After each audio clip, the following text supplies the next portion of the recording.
Hi everyone, this is Ravi Shri. Welcome back in my channel. तो कल आप लोगों का फिजिक्स का एग्जाम है, क्लास 12 बिहार बोर्ड के बच्चों का। तो आज एक्चुअली मेरी तबीयत खराब थी, मैं आपका फुल फ्लेज लेक्चर लेने वाला था, बट मैं आपके लिए इंपॉर्टेंट क्वेश्चन लेके आ गया हूँ।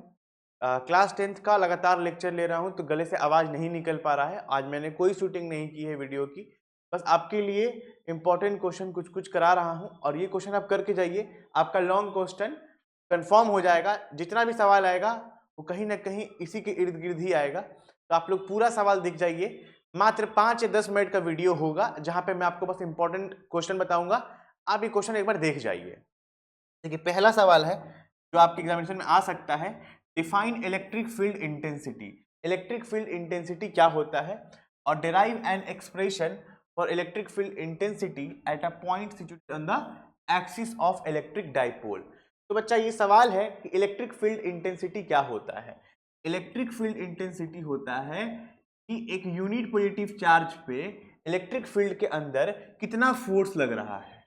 एक यूनिट पॉजिटिव चार्ज पे, क्यू पे, ठीक है, टेस्ट चार्ज जिसको बोलते हैं, उस पे कितना फोर्स लग रहा है। फोर्स पर यूनिट चार्ज का होता है इलेक्ट्रिक फील्ड इंटेंसिटी। ठीक है, अब उसके बाद हम लोग को ये जानना है कि डाइपोल क्या होता है। डाइपोल मतलब अपोजिट चार्जेस, प्लस और माइनस, अपोजिट चार्जेस हो, ठीक है, और उनके बीच की दूरी क्या हो, बहुत छोटी सी दूरी हो, 2a। ठीक है, तो हम लोग मानते हैं कि दो यहाँ पे चार्जेस हैं, माइनस और प्लस, और किसी पॉइंट P पे, एक्सियल पॉइंट पे पूछा है कि इलेक्ट्रिक फील्ड क्या होगा।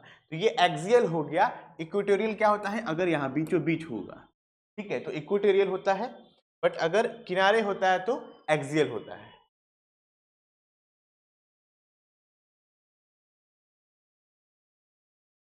तो वहां पे हम लोग को निकालना है इलेक्ट्रिक फील्ड।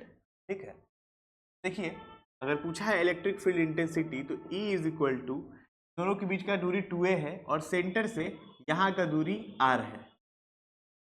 सबसे पहले हम लोग ये देखेंगे, ये जो माइनस है, इस जो P पॉइंट पे एक छोटा सा टेस्ट चार्ज है प्लस, उसको क्या करेगा, अपनी ओर खींचेगा, इधर फोर्स लगाएगा, और ये प्लस को रिपेल करेगा, क्योंकि इसका नेचर कैसा है, पॉजिटिव। तो पॉजिटिव उस पॉजिटिव को रिपेल कर रहा है।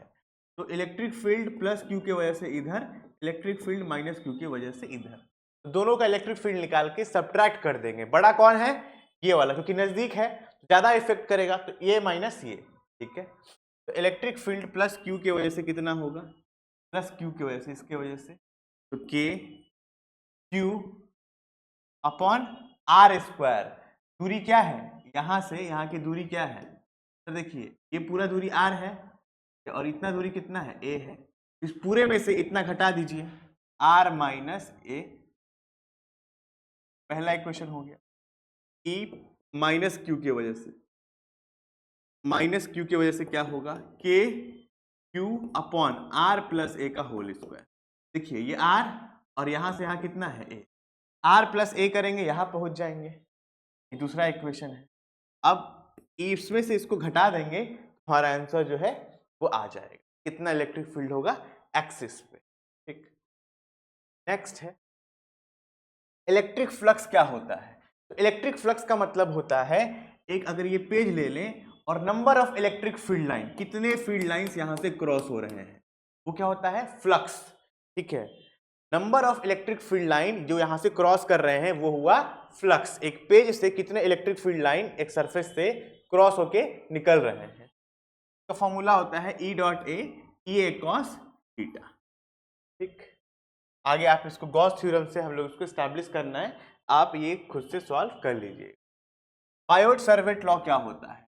बायोट सर्वेट लॉ जो होता है वो मैग्नेटिक फील्ड को बताता है कि एक तार में करंट फ्लो हो रहा है, तो उसके छोटे से एलिमेंट में हम लोग देखते हैं कि किसी पॉइंट P पे क्या मैग्नेटिक फील्ड आ रहा है।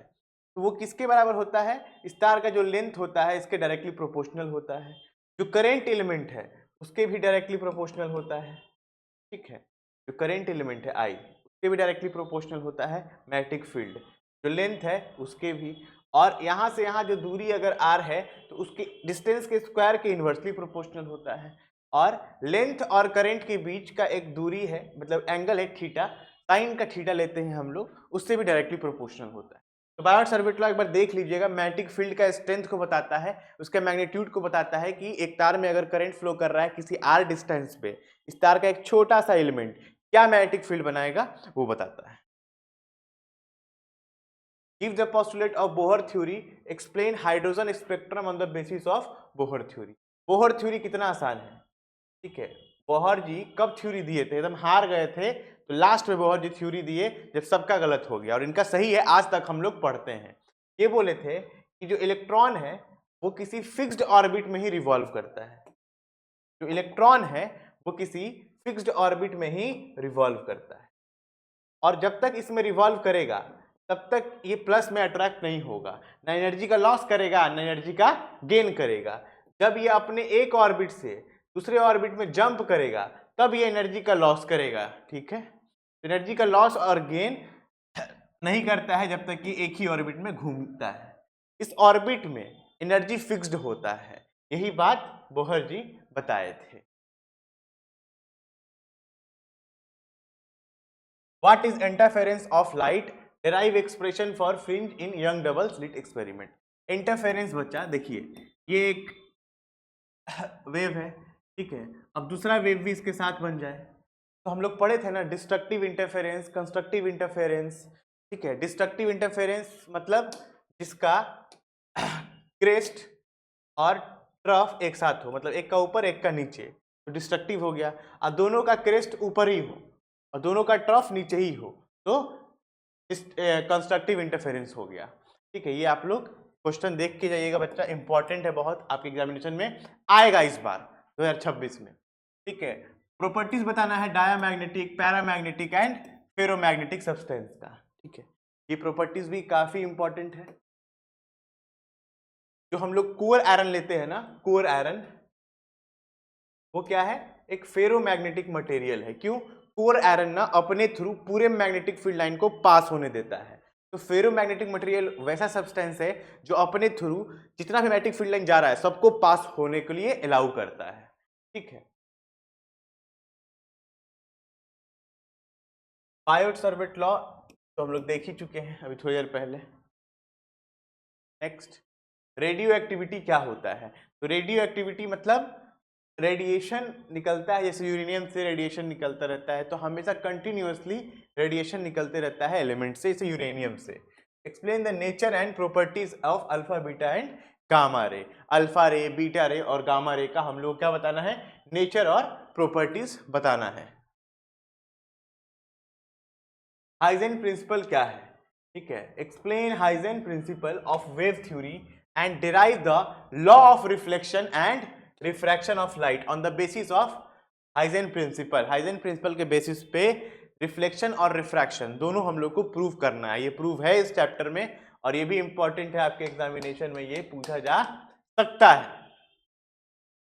नेक्स्ट, किरचॉफ लॉ बहुत ही इंपॉर्टेंट है। Kirchhoff law of voltage, Kirchhoff law of current, दो लॉ है, दोनों काफी इंपॉर्टेंट है, ठीक है। एक को लूप लॉ बोलते हैं, अगर लूप में जो है वो करंट ऐसे फ्लो कर जाते हैं हम लोग, सर्किट यहाँ बना हुआ है, यहाँ बैटरी बना दीजिए, ठीक है, तो लूप लॉ होता है एक, ठीक है। और एक होता है जितना करंट आएगा उतना ही करंट जाएगा, ठीक है। मानते हैं I1 I2 I3 आया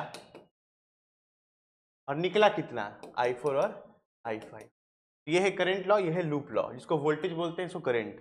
जितना आया I in equal to I out, I1 I2 I3 ये सब आ रहा है, और जा कौन रहा है, I4 I5। ये करंट लॉ है, ये वोल्टेज लॉ है, इसको अच्छे से पढ़ के जाइएगा बच्चा, डेराइव भी करना है, डेराइव। नेक्स्ट है write down Einstein photo electric equation and explain photo electric effect.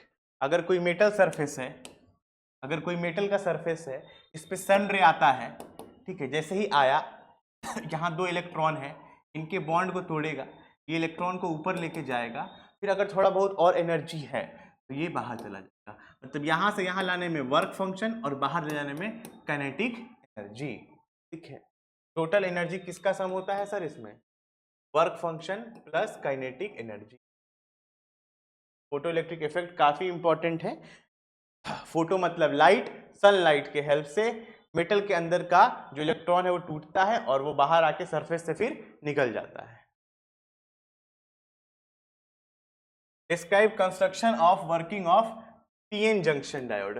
भैया ये पीएन जंक्शन सेमीकंडक्टर का एक सवाल कंफर्म रखा है, एक सवाल गारंटी है कि आएगा ही आएगा, चाहे पीएन जंक्शन से आ जाए चाहे पीएनपी जंक्शन से ये वाले से आ जाए, पीएनपी, एनपीएन या पीएनपी ट्रांजिस्टर से, ठीक है, या तो ट्रांजिस्टर से आ जाएगा या तो डायोड से आ जाएगा।